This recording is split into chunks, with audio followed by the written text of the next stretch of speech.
This is Democracy Now!, democracynow.org, The War and Peace Report. I'm Amy Goodman.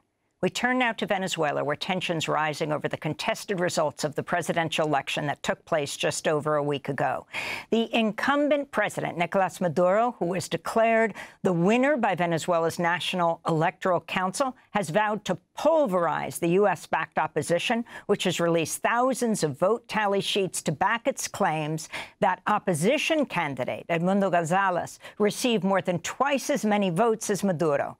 Countries including the U.S., Argentina, Uruguay, Costa Rica, and Ecuador have recognized Gonzalez as Venezuela's president-elect. But others have questioned the authenticity of the opposition's tally sheets, which Gonzalez and fellow opposition leader Maria Corina Machado said they secured from polling centers nationwide. Dueling protests continue in Caracas and other cities this weekend, both in support of Maduro and against him. Rights groups have denounced the crackdown on opposition protests, with Human Rights Watch estimating at least 20 people have been killed by Venezuelan armed forces. Maduro spoke from Caracas Saturday.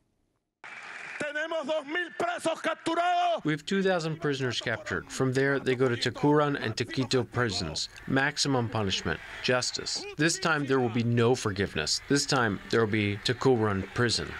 On Friday, Mexican President Andrés Manuel López Obrador criticized the Biden administration for recognizing Venezuelan opposition candidate Edmundo Gonzalez as president-elect.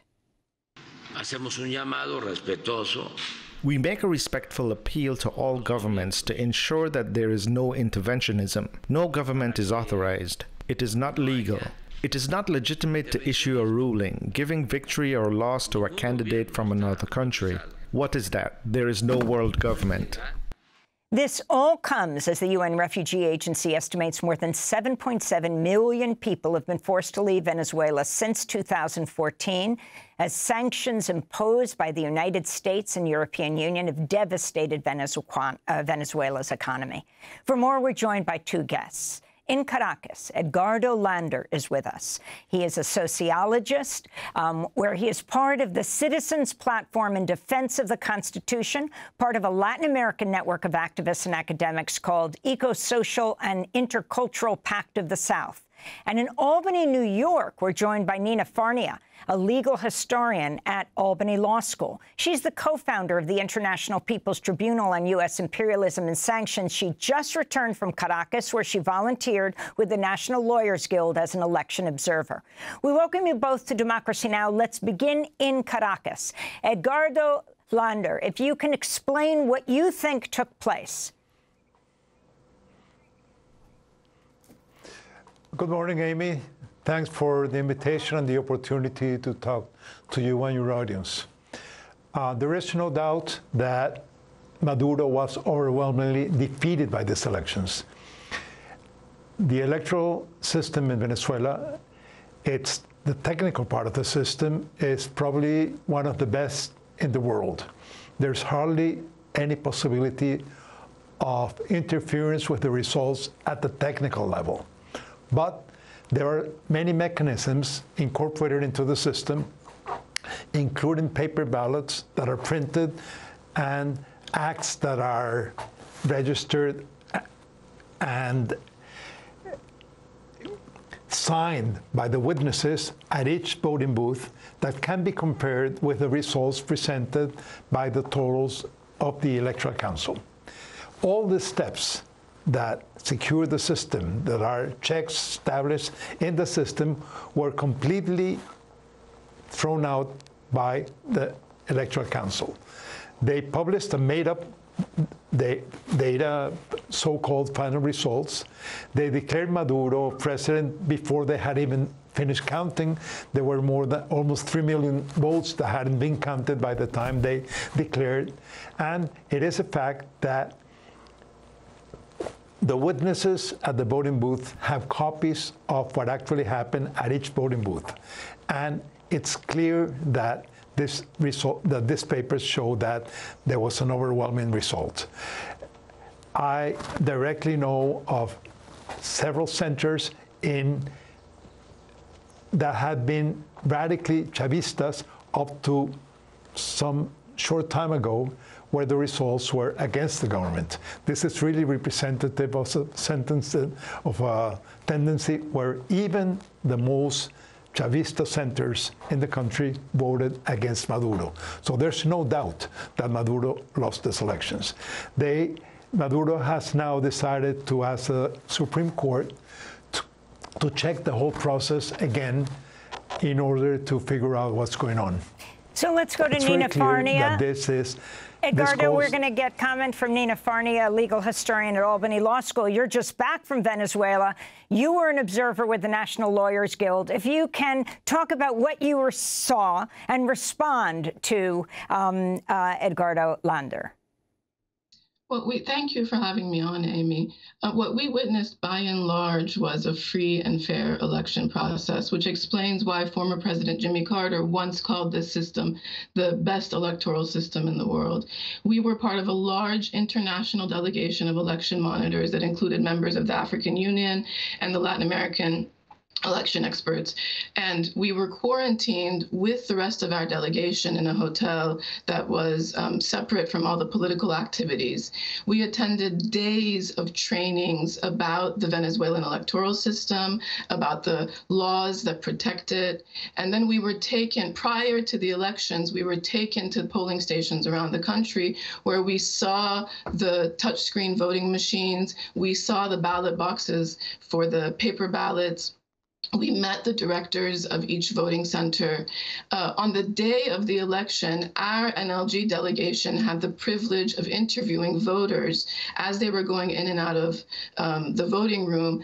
And we also interviewed members of each of the parties that were there to monitor the elections, the polling stations. We also interviewed opposition voters. We didn't hear any concerns from any voters or observers. Every single person that we spoke with said that this is a free and fair process. They had faith in the system. And in fact, what we saw was a ton of energy around each of the stations that we visited. People were proud to vote. They view voting as a pillar of the Venezuelan democracy and of the Bolivarian revolution.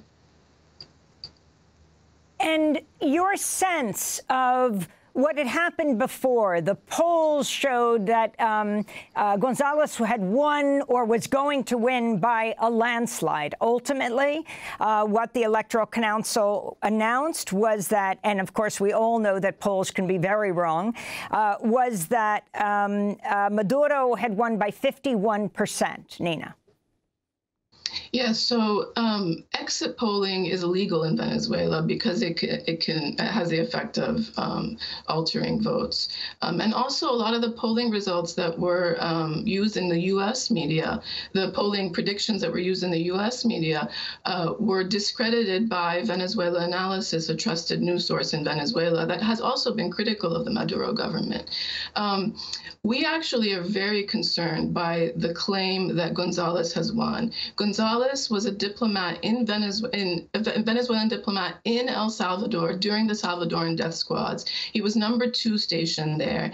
He has blood on his hands. He has Salvadoran blood on his hands. And so the idea that the Venezuelans would support a government, a president who executed U.S. foreign policy in El Salvador decades ago is shocking to us. It's up ultimately to the Supreme Court to decide. So, Edgardo Lander, you have said it's clear that Maduro lost. You are a leading left voice in Venezuela and globally, one of the early leaders of the World Social Forum. Even in the United States, when they were demanding that the ballots be shown the following morning, they are not available, for example, in the United States, what happens right after an election. In what way were these opposition-shown ballots verified by anyone but the opposition? And what do you say, Edgardo Lander, to those fellow leftists who say this is a result of long-time U.S. campaign to unseat Maduro, to destabilize his government with crushing sanctions? In the first place, the demand to have public access to the ballots is not some weird demand that somebody made up. It's part of the controls that are established in Venezuelan laws. According to Venezuelan laws, the Electoral Council has to publicly present the ballots at each voting center, and it has absolutely denied to do so. So it's absolutely clear that they have presented a total result with no backing whatsoever. So the backing that's expected and established by the law is completely absent. The ballots that are in the hands of the Gonzalez people are not the only ballots that are available, because different candidates and their witnesses get copies of the ballots at the voting centers. And all the ballots that are in the hands of these several other candidates show the same tendencies. They show the tendencies that there was an overwhelming majority of people voting against Maduro. I think that this is a test for the left internationally. If the left, in many places of the world, in Latin America, in the United States, Europe, some sectors of the left continue to call the Venezuelan government as a revolutionary leftist government. If this repressive, authoritarian, corrupt, extractivist government that is destroying the environment, and it's in constant violation of human rights, is defined as left, if this is what's presented as the offer for the future of humanity, then it's clear that this left is contributing to increasing the appeal of the right wing and the far right wing. This has ceased to be a leftist government a long time ago. The conflict in Venezuela has not been, in this election, a conflict between left and right. It's a conflict between a repressive government and a whole spread of positions in Venezuelan society that go from far right to left, that includes social democrats, that includes progressives, that includes liberals. It includes a whole spread of people who want to recover democracy, who want to recover the constitution in Venezuela, which is completely violated by this increasingly authoritarian government. If this result is imposed on the Venezuelan society, this could be the nail on the coffin that will be the end result of these authoritarian tendencies that have been going on for quite some time and establish a truly authoritarian government. So it's very important for the left in Venezuela to get as much solidarity from the left internationally in the recognition that this is not a U.S. conspiracy, that it's not fascism. We reject U.S. intervention. The United States has no right to decide who won the elections. This is an issue for Venezuelans to decide, and the United States has been intervening in Venezuela for a long time. Sanctions have had a dramatic impact on Venezuelan society. The humanitarian crisis and almost 8 million people that have left the country because they see no future are basically the result of U.S. intervention and U.S. sanctions. So it's not in any way a support for U.S. position. We, from the left, reject U.S. intervention and insist on the fact that it's not for the United States to decide who won the election. But in Venezuela, according to the ballots that are in the hands of citizens, it's quite clear that there's a violation of the electoral laws. If the basic mechanism established in the Electoral Council for guaranteeing that the results are free, that the elections are free, is the comparison between the printed ballots and the signed documents at each voting booth with the totals presented by Electoral Council. This is the main of several mechanisms to guarantee that the elections really reflect, the results reflect the will of the people. If the government refuses to show their results and just makes up some random numbers, there's no way that the Venezuelan society can trust what the results are.